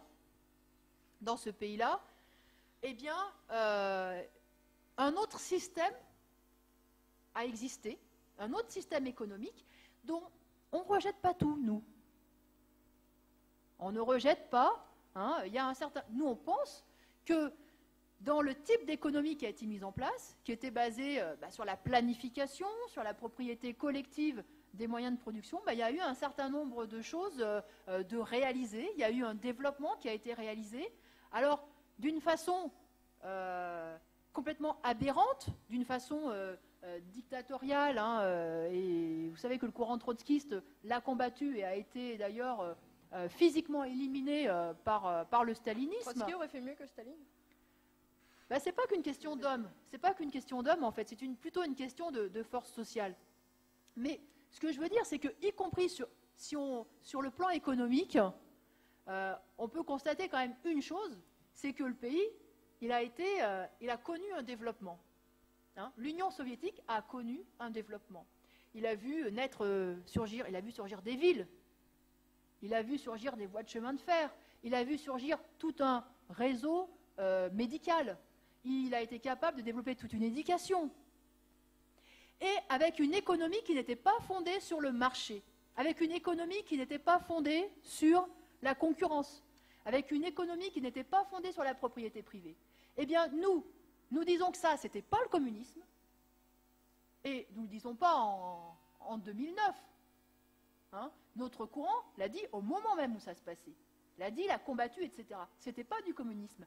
Mais cette économie différente du capitalisme, elle a existé, et on ne peut que reconnaître que cette économie, elle a su développer un certain nombre de choses.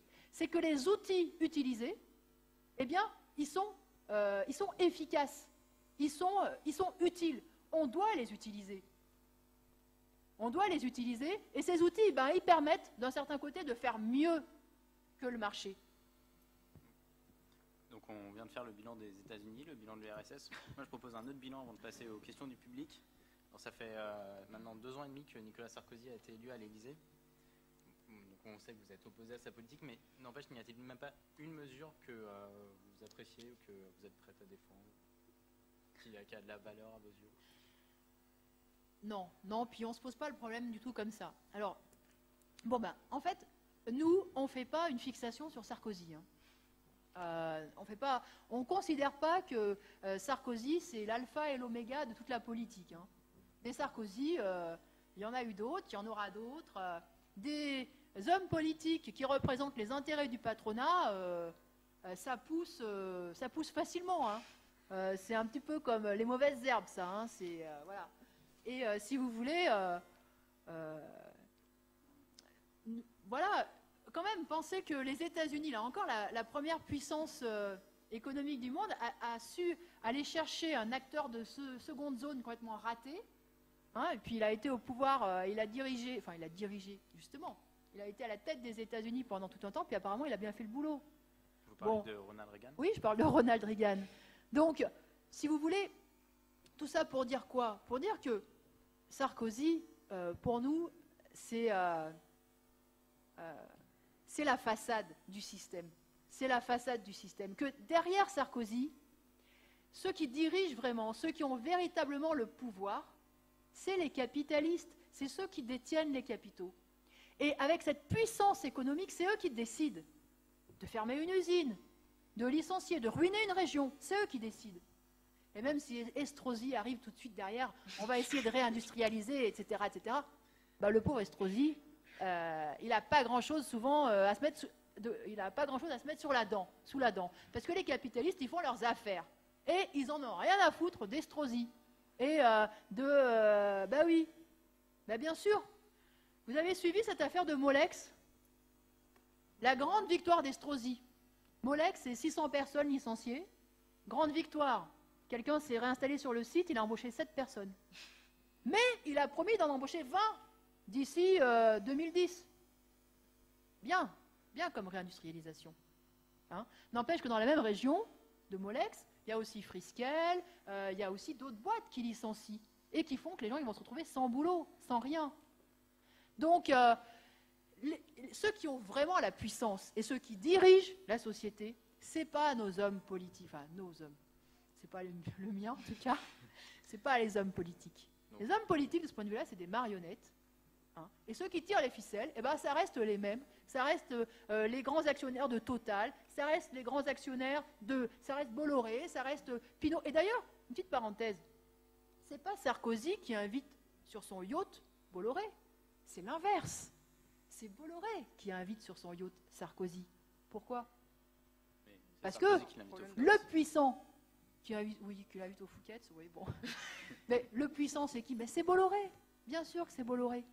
Voilà. Donc nous, ce qu'on sait, c'est que si on veut changer la société, si on veut changer les choses, si on veut faire en sorte que les gens, ils ont un boulot, qu'ils puissent en vivre dignement, et qu'on puisse discuter ensemble de qu'est-ce qu'il faut produire, de comment on organise véritablement cette économie, eh bien, il faut s'en prendre aux capitalistes. Et Sarkozy, on nous amuse avec Sarkozy. C'est un leurre, c'est un peu la mouletta, là, vous savez, qu'on agite, voilà, on est tous contre Sarkozy, et puis les autres derrière, eh ben, ils font leurs affaires sur le dos de la population, et on les laisse faire. Eh ben non, donc, nous, on n'est pas dans ce cadre-là. Si je comprends bien, il n'y a rien à retenir et rien à attendre de Sarkozy.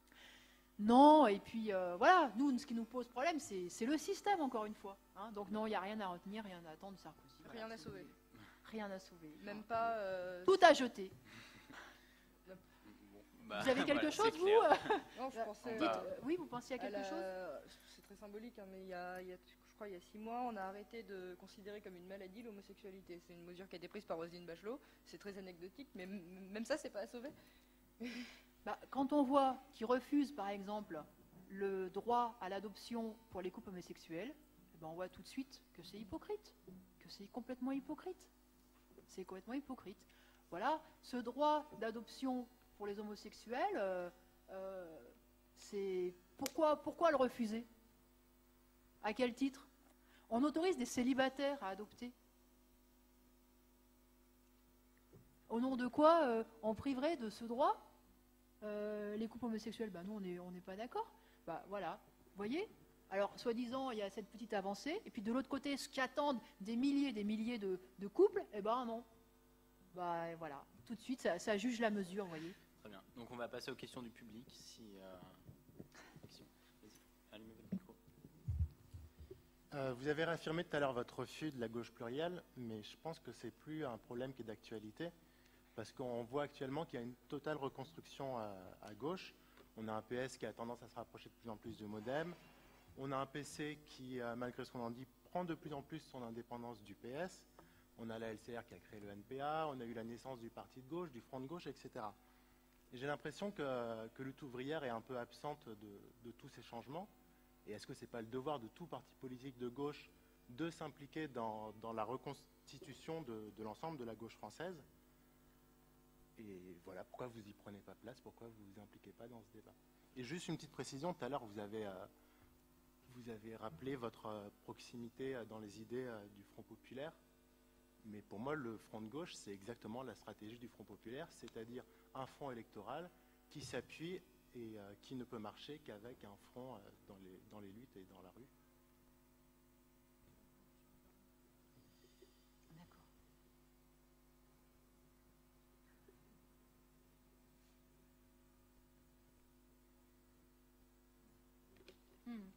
Je réfléchis. réfléchis un petit peu quand même. Moi, je ne vois pas du tout en quoi tu vois que les choses vont être différentes de ce qu'on a connu. Bon, moi je crois qu'il ne faut pas se laisser tromper par le nouveau vocabulaire. À chaque fois, on recommence la même chose, mais c'est un vocabulaire différent. C'était l'union de la gauche, après ils ont parlé de gauche plurielle. Là, on parlera peut-être de front de gauche, j'en sais rien, mais n'empêche que... qu'est-ce que tu crois? Tu crois que le Parti communiste et le Parti de gauche vont espérer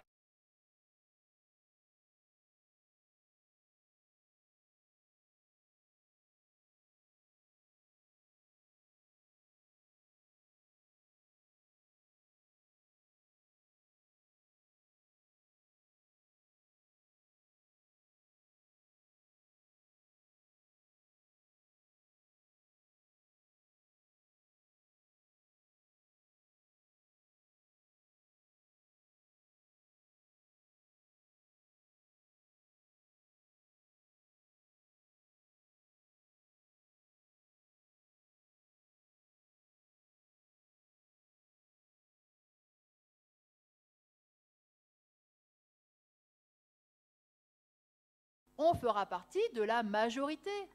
Au deuxième tour, on se mettra avec le PS parce que nous, on veut faire partie de la majorité électorale, des exécutifs. Il le réaffirme déjà, d'ores et déjà. Et on le constate. Bah, tu ne peux pas dire le contraire. C'est d'ailleurs ce sur quoi achoppe en fait l'union avec le NPA. Hein, c'est que Marie-Georges Buffet, mais comme Jean-Luc Mélenchon, hein, et je lis l'UMA tous les jours, je peux te dire que c'est quasiment tous les jours que Marie-Georges Buffet, elle le dit et elle le redit. Hein, qu'au premier tour, c'est autonome, mais bien entendu qu'au deuxième tour, on sera ensemble. Pour gouverner ensemble. Voilà. Pour gouverner derrière le Parti socialiste. Et fondamentalement, leur politique, elle est la même. Tu comprends? Nous, en quoi on est différents? On est différents, justement, parce que on ne fait pas que taper sur Sarkozy. Parce que nous, on pense que ça, c'est taper à côté, justement.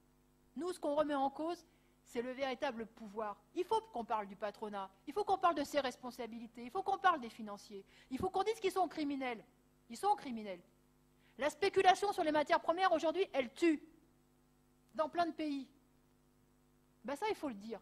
Et Sarkozy, il y est pour rien. Hein, c'est pas lui, hein, la spéculation. C'est pas lui, la crise financière. Moi, je vais pas défendre Sarkozy, bien sûr. Il n'y a rien de bon dans sa politique, je l'ai dit. Il n'y a rien de bon. Mais la spéculation financière, l'exploitation, c'est le patronat. Et c'est contre lui qu'il faut se mobiliser. Voilà. Alors, si on n'y prépare pas la population, si on n'en a pas la conscience, si on n'en a pas l'objectif, ça ne se fera pas. Eh bien, je suis désolée, mais la politique du parti de gauche et la politique du Parti communiste, ce n'est pas d'en faire prendre conscience. Et c'est encore et encore une fois, oui, votez pour nous, et au deuxième tour, on sera unis, et on gagnera la majorité, et on gouvernera. Et vous verrez, les régions de gauche, ça sera beaucoup mieux que tout le reste. Voilà. C'est ça qu'ils nous disent. C'est cette perspective-là qu'ils nous offrent. C'est pas suffisant. Des questions?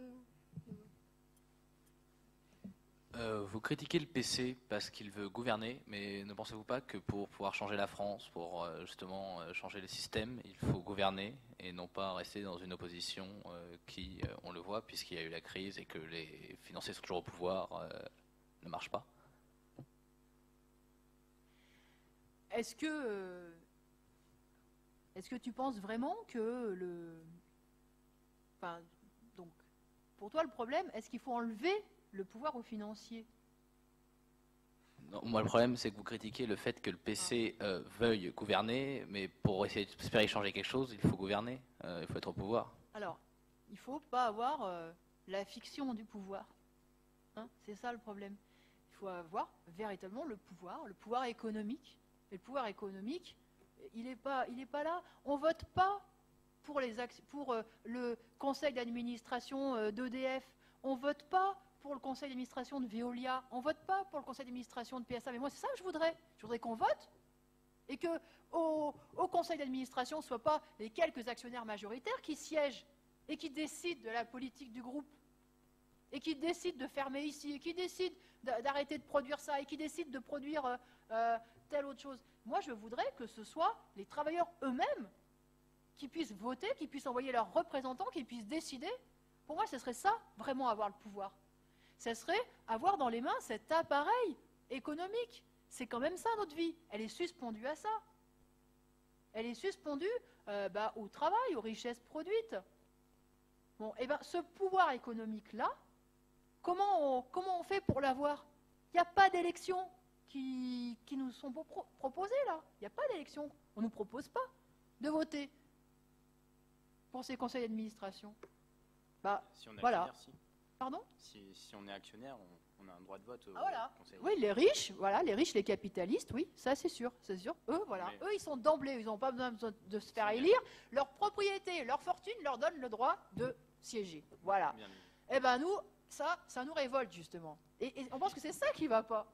Il existe aussi un système coopératif pour des sortes d'entreprises où les salariés eux-mêmes ont leur mot à dire. Par exemple, je sais que l'entreprise des chèques déjeuner est une coopérative.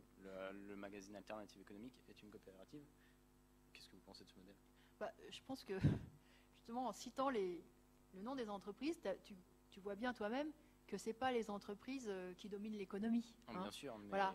Les entreprises qui dominent l'économie, tu prends Total, tu prends ces grands groupes. Mais c'est important quand même. C'est important de faire la part des choses. Parce que quand même, c'est important de comprendre comment l'économie... Elle est dominée. Qui est-ce qui fait la pluie et le beau temps dans cette économie? C'est pas le petit boucher du coin. C'est pas les 10 journalistes qui se mettent en coopérative. C'est pas eux qui dirigent l'économie.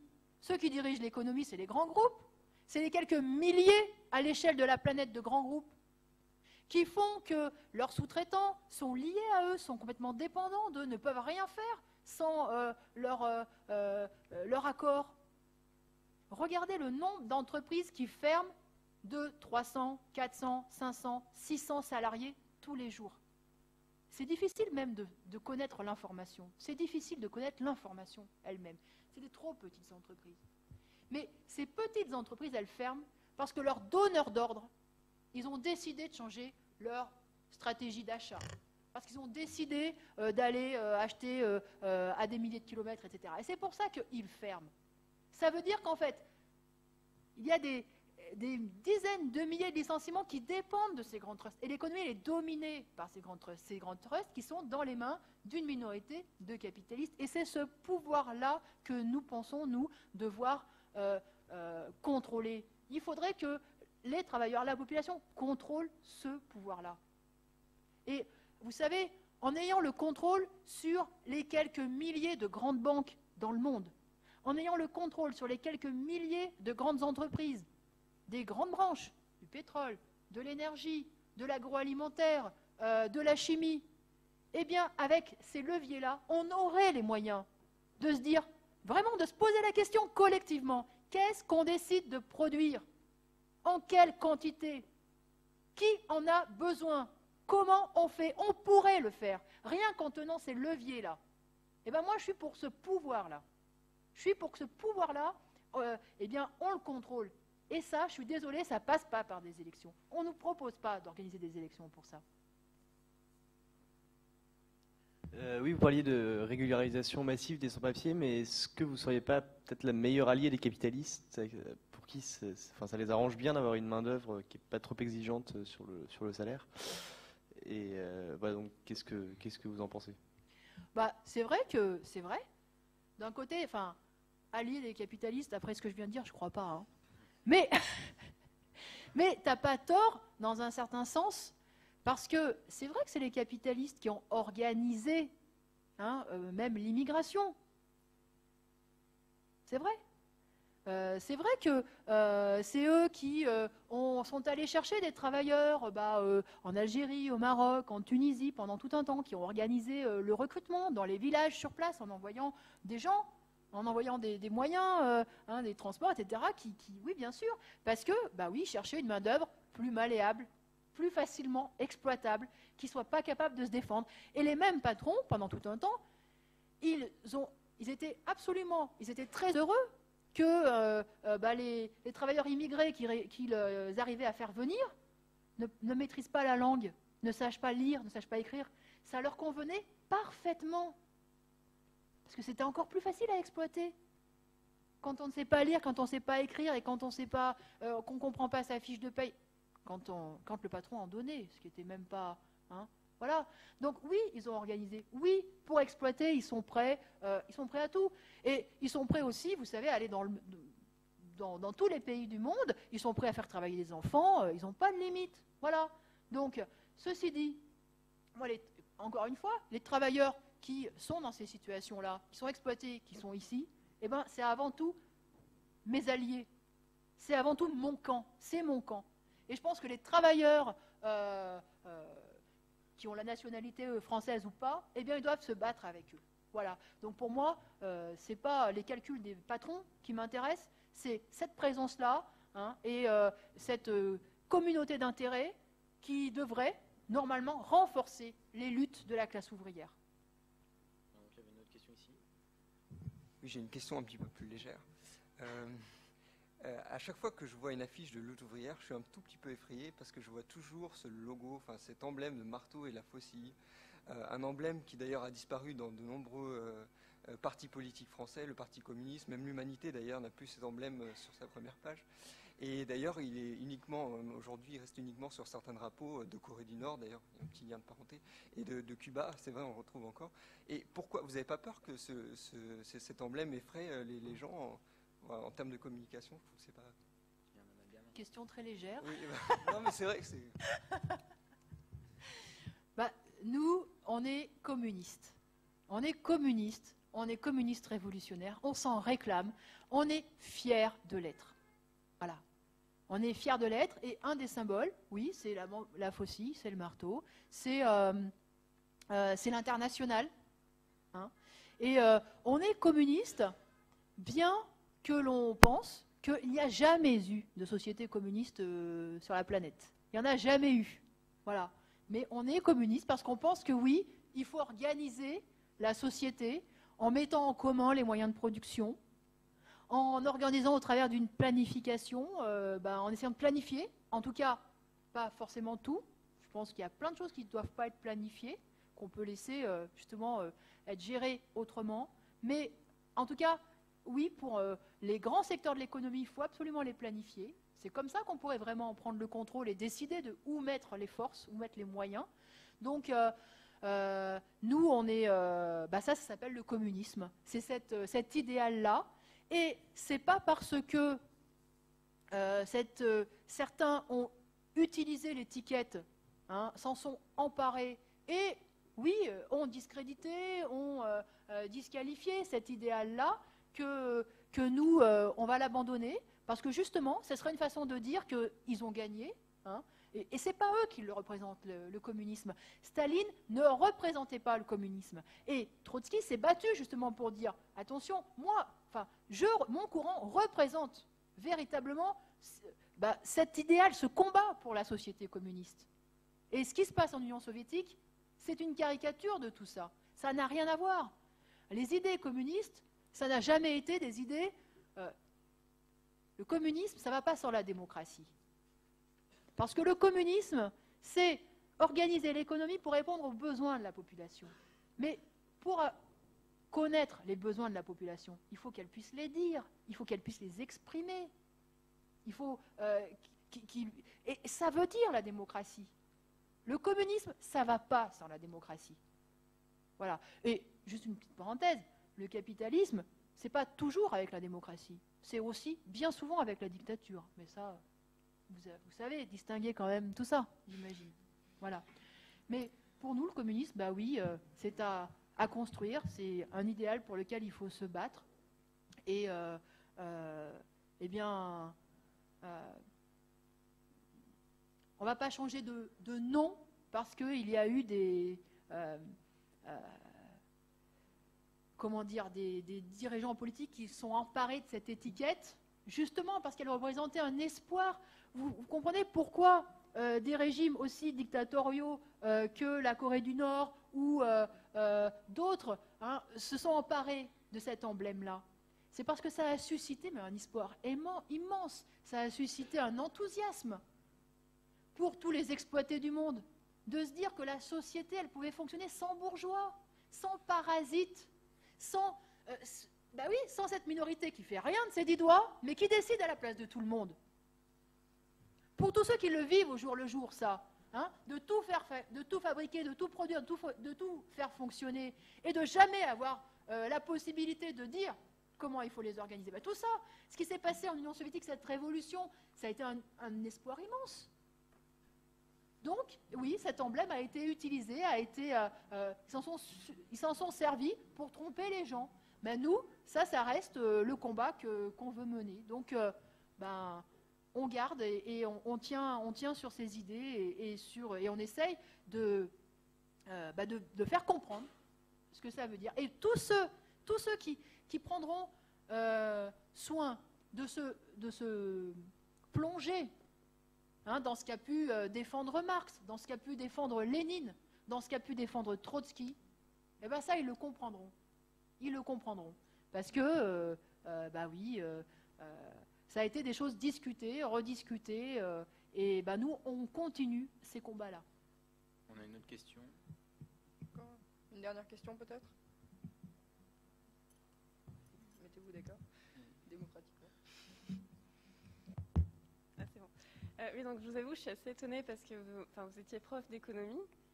Et comment est-ce que vous pouvez penser que d'un coup, on va pouvoir arrêter le capitalisme, je sais pas, moi ça me paraît complètement utopiste, bien sûr, que c'est le mot qui est souvent utilisé pour désigner vos idées. Mais même, surtout avec vos connaissances d'économie, comment est-ce que vous pouvez défendre autre chose? Je comprends pas, quoi. Tu vois, voilà, la connaissance que j'ai de l'économie, ça me conforte. Ça me conforte dans cette idée.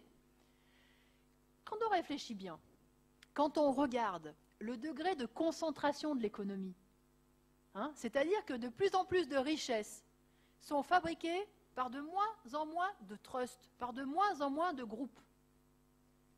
C'est d'un certain côté une collectivisation. C'est faire en commun.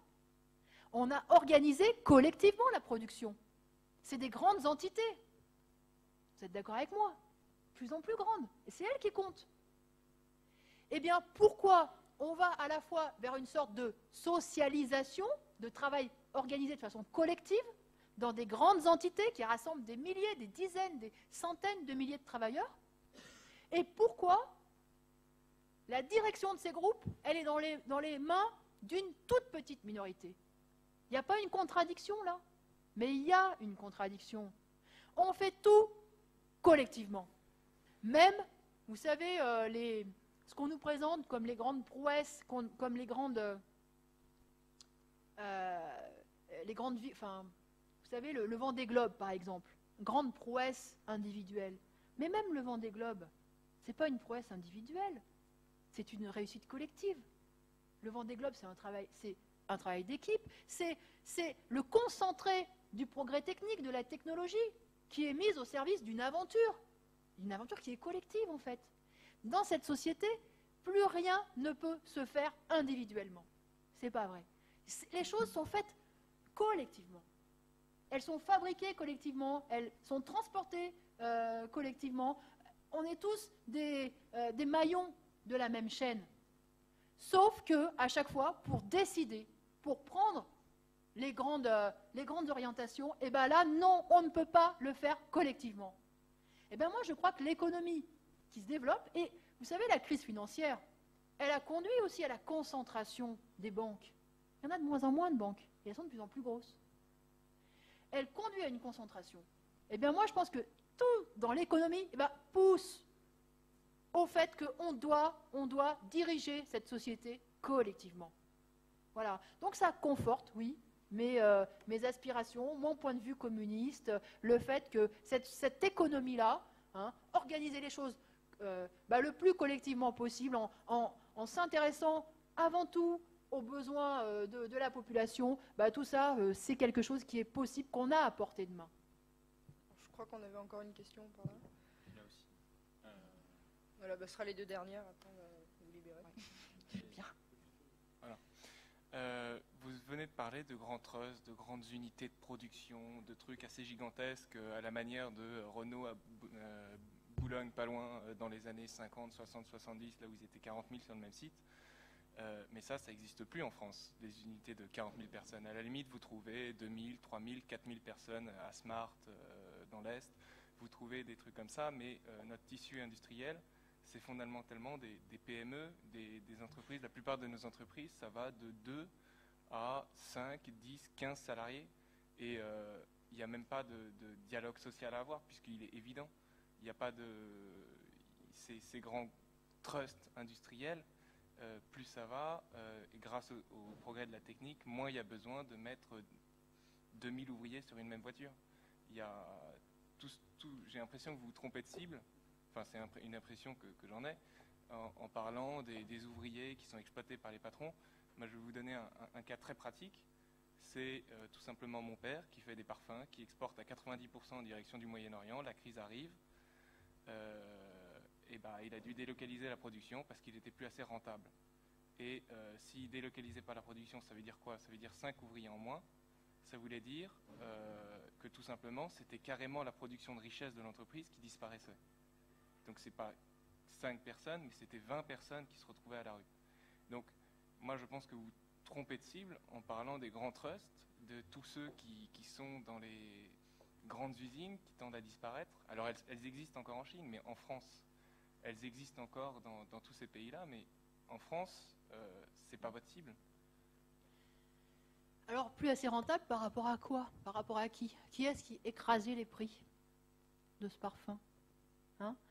Donc, moi, je crois que oui, le capitalisme, c'est une jungle. C'est une jungle où les plus petits se font manger par les plus gros.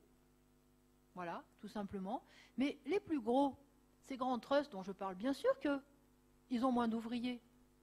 Ça, c'est aussi le résultat du progrès technique. C'est en partie le résultat aussi de l'exploitation, parce qu'on demande plus de travail aux ouvriers, mais c'est aussi le résultat du progrès technique. C'est-à-dire qu'il y a peut-être des concentrations moins grandes d'ouvriers dans ces usines, c'est vrai, mais il y a plus de voitures qui en sortent. C'est-à-dire que ces grands trusts et ces grandes entreprises-là, même si ce n'est pas les concentrations de 30 000, 40 000 ouvriers qu'on pouvait avoir dans les années 50, n'empêche que c'est quand même le cœur de la production. Et c'est eux qui sortent l'essentiel des richesses produites. Parce que ça, c'est un chiffre que tu n'as pas donné. C'est quelle est la part du PIB qui sort de ces grands trusts. De ces grands trusts et de tous ceux qui en dépendent. Parce que de tous les sous-traitants qui sont liés à eux, liés, pieds et poings liés à ces grands trusts, et qui sont une myriade de sous-traitants, d'entreprises extérieures qui travaillent pour eux et qui sont sous leurs ordres, et qui disparaissent dès qu'ils veulent, dès que ces grands trusts, ils ont une autre politique. Donc, voilà, c'est un constat, ça, c'est pas moi qui l'invente. L'essentiel de la richesse produite dans notre société, elle est produite par une minorité de grands trusts. Walmart, aux États-Unis, c'est le distributeur qui distribue 60% des produits alimentaires, 80% des couches culottes, etc. aux États-Unis. Mais ça veut dire quoi? Ça veut dire que Walmart a déjà... c'est un outil fantastique. Si on avait en main la direction de Walmart pour distribuer des produits. Donc, oui, ces grands trusts, moi j'affirme, je persiste, je signe, ces grands trusts, ils ont une puissance économique, une importance fondamentale dans l'organisation de l'économie. Et si on veut reprendre en main l'économie, si on veut pouvoir décider collectivement de qu'est-ce qu'on en fait de notre économie, qu'est-ce qu'on fait de toute cette force de travail, les chômeurs, ce ne serait pas plus rationnel qu'ils contribuent aussi à produire des richesses? On a besoin de logements. Il y a des ingénieurs, il y a des maçons, il y a des capitaux disponibles. Pourquoi on ne les construit pas, ces logements? On ne les construit pas parce que les capitaux sont dans les mains de de capitalistes, possesseurs de capitaux, qui trouvent que ce n'est pas assez rentable, tout simplement. Donc, on a des moyens à notre portée, mais on ne les met pas en œuvre. Et bien moi, je dis que c'est un gâchis sans nom.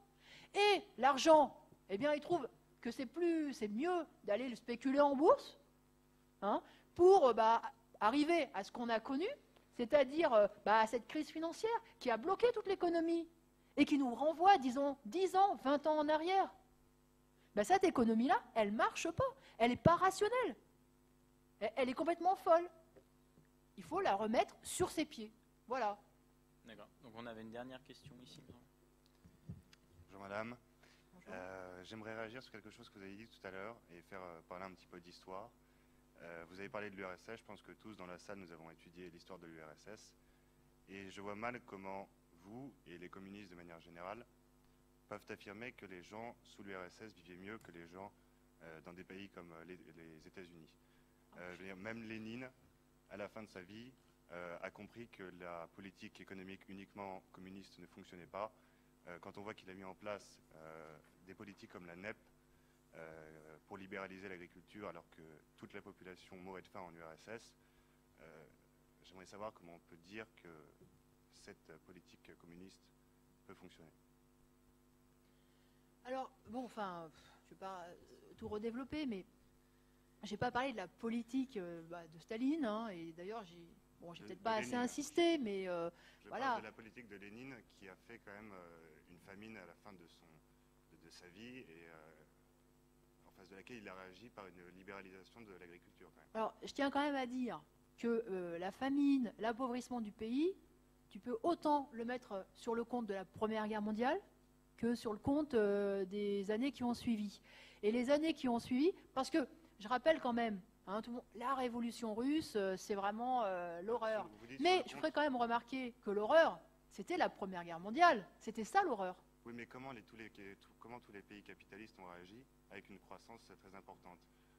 La France... Dans les années les 20-30, absolument très l'Angleterre importante. et l'Italie, la En France, 29 surtout, elle était vraiment à son tous point les culminant, pays puis après elle a baissé. Tous les pays capitalistes, au sortir de la guerre, peut-être jusqu'à 29, ont tous eu une croissance.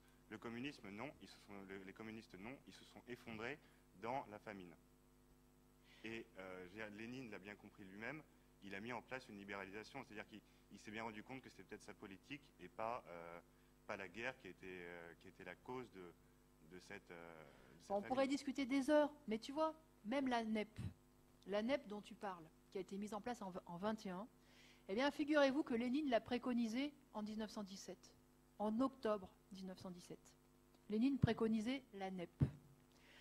Alors, ça s'appelait pas NEP, puisque c'était pas une nouvelle politique, mais il préconisait les mêmes outils pour faire vivre, pour réanimer l'économie qui était dans un état catastrophique. Où la première guerre mondiale, mais oui, parce que tu vois, les choses sont compliquées. Mais oui, la première révolution victorieuse, elle a eu lieu dans un pays qui était le moins préparé finalement à un développement de l'économie de type communiste. La moins préparée parce que c'était un pays arriéré sur plein d'aspects, où il n'y avait que quelques îlots industrialisés, mais l'ensemble du pays, c'était un pays qui était paysan. N'empêche que cette révolution, elle a eu lieu ici. Lénine le constatait. Est-ce que pour Lénine, il s'agissait de passer au stade communiste? Eh bien non, figure-toi. Et Lénine, il a des pages et des pages où il explique que la Russie, elle manque de capitalisme, figure-toi. Parce que c'est plus compliqué que ça. C'est peut-être difficile à comprendre pour toi, mais nous, on pense que le communisme, c'est une société qui peut se développer sur la base d'une société capitaliste. Et c'est ce que j'expliquais tout à l'heure à la jeune fille. Justement, l'économie capitaliste telle qu'elle est aujourd'hui, elle conduit à une socialisation de la production. Elle conduit à nous faire travailler ensemble. Elle conduit à faire qu'on ait chacun des maillons d'une même chaîne. Le paysan en Russie qui était au fin fond du Kazakhstan, celui qui était au fin fond de la Géorgie, qu'est-ce qu'ils avaient de commun? Rien de commun. Il n'y avait même pas de transport. On n'en était même pas à ce stade. Tu avais plein de coins qui étaient moyenâgeux. Et bien, c'était là-dessus, dans cette situation, qu'ils ont essayé de développer, y compris ce que le capitalisme n'avait pas été capable de développer. Donc, il y avait plein de problèmes qui s'offraient à eux. Et, bah oui, la situation, elle est complexe. Elle est très complexe. Moi, simplement, ce que je vous demande par rapport à ça, c'est d'abord de comprendre que, bah, pour nous, ce n'était pas le communisme, mais quand même que vous compreniez aussi qu'on peut avoir une vision un petit peu d'en haut et qu'on peut prendre l'Union soviétique dans les années 60-70, le comparer avec la Russie de 1917. Et qu'est-ce que tu en tires comme conclusion? C'est que le pays, il ne s'est pas développé? Tu en tires ça comme conclusion? Que le pays ne s'est pas développé, qu'il en est resté au niveau de 1917? C'est appauvri socialement et de manière humaine. Ah bon? Bah écoute, tu vois, si tu en tires ça comme conclusion, je pense qu'on aura du mal à discuter. Hein. Mais pendant tout un temps, tu sais, les États-Unis, ils ont damné le pion, l'Union soviétique a damné le pion sur un plan d'ailleurs sur lequel les États-Unis comptaient bien, la conquête spatiale. Et ça ne s'est pas fait avec les moyens de la Russie tsariste, je peux te le dire. Ça s'est fait sur la base d'un développement que tu ne peux pas nier. Ça te fait peut-être mal au cœur. Bah oui. Moi, ce qui me fait mal au cœur, c'est que c'était une dictature, c'est que ça a été effectivement une oppression féroce à commencer contre la classe ouvrière. Ça me fait mal au cœur. C'est un régime que j'ai combattu, mais je constate qu'il y a eu un développement. Et ça m'interroge. Et quand on me dit qu'il n'y a que le capitalisme qui est capable de développer l'économie, je dis non, je suis désolé. Là-bas, il y a eu autre chose. Alors, qu'est-ce qui s'est passé exactement? Eh bien, on regarde ce qui s'est passé. Eh bien, il y a eu un développement, il y a eu de l'éducation. Bon, eh bien ça, on ne peut que le constater. Et ça ne s'est pas fait en Inde. Et il n'y a pas eu ça en Afrique noire. Et pourtant, il y a eu des dictatures là-bas aussi. Eh bien, il n'y a pas eu la même chose. Qu'est-ce qui s'est passé dans ce pays? Eh bien, nous, on pense que ce qui s'est passé, tout ça, ça s'explique d'une façon. Ben oui, il n'y avait pas la bourgeoisie. Il n'y avait pas la bourgeoisie. Et d'un côté, son parasitisme et le fait que, justement, elle n'organise pas l'économie, eh bien, ça a été un avantage pour ce pays. Ça a été un avantage et que finalement, ça leur a permis de développer un certain nombre de choses qui n'auraient jamais été développées si la Russie en était restée dans la situation de l'Inde, pillée par des puissances coloniales et des puissances impérialistes. C'est sans doute, je te convaincrai peut-être pas, peut-être qu'après des heures et des heures de discussion, je te convaincrai toujours pas, mais il faut quand même essayer de réfléchir honnêtement. Et ce développement économique, quand même, dans une période où on ne peut que constater la faillite du système capitaliste, quand même, la moindre des choses, c'est quand même d'essayer de regarder qu'est-ce qui s'est passé. Qu'est-ce qui s'est passé? Est-ce que vraiment il faut qu'on se résigne à ce système capitaliste qui nous promet des crises comme ça à répétition, où on ne sait même pas où on va, où on crève à côté de richesses, où des gens meurent de faim alors qu'on jette la moitié de ce qu'on produit au niveau alimentaire? On est condamné à accepter ça, à se résigner à ça? Ben non, je suis désolée. Alors tirons toutes les leçons de l'histoire, réfléchissons, sans justement préjugés et sans procès d'intention. Voilà. Alors, merci beaucoup Nathalie Arthaud pour ce débat passionné. Le prochain débat de l'association aura lieu en janvier, courant janvier, une grande table ronde sur le grand emprunt en partenariat avec le Figaro, en présence notamment de Jacques Attali. Voilà. Mais vous pouvez devenir fan de Dauphine Discussion Débat sur Facebook si vous souhaitez être informé plus amplement du prochain débat. Merci pour votre invitation.